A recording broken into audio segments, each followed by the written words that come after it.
In an earlier video, we elaborated on our Great Monetary Policy Period view. We expect most major central banks to embark on an easing cycle, expect interest rates and bond yields to trend lower over the course of 2024, and the yield curves to steepen as a normalization process. Now, let's focus on the outlook on Asian rates market.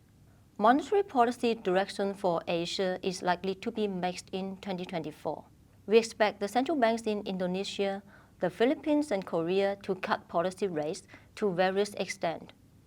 Bank Negara Malaysia and Bank of Thailand, however, may keep their policy rates on hold throughout 2024. We expect Asian interest rates to lag on a downward move. That is, when dollar rates go down, Asian rates are likely to go down in a less rapid manner, as they did when interest rates went up.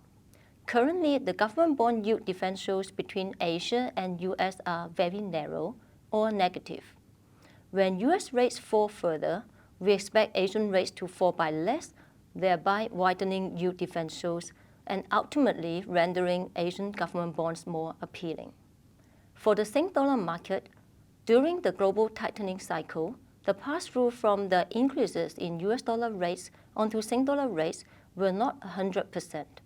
Depending on the tenors, the pass-through from US dollar interest rates onto Sing dollar interest rates were between 50% and 78%. This is to say, for every 100 BP increase in dollar rates, Sing dollar rates rose by an average 50 to 78 BPs. Looking ahead, we expect US dollar rates to trend lower in 2024 upon expected Fed rate cuts, with the curve biased to steepening. Sing dollar rates are likely to follow US dollar rates lower, but may lag again.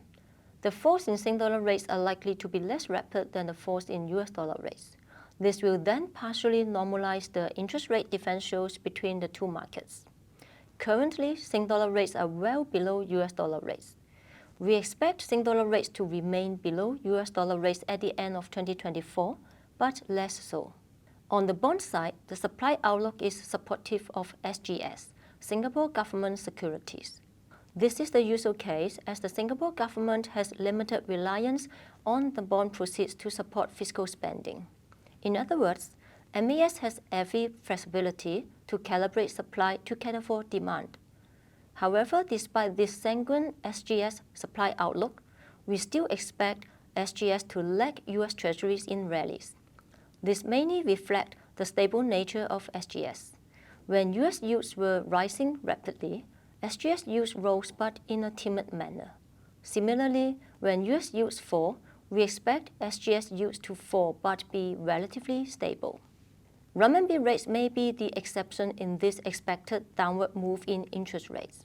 China have had a mildly loose monetary policy, and we expect growth recovery to drive renminbi rates direction. Repo IRS bottomed out in August 2023.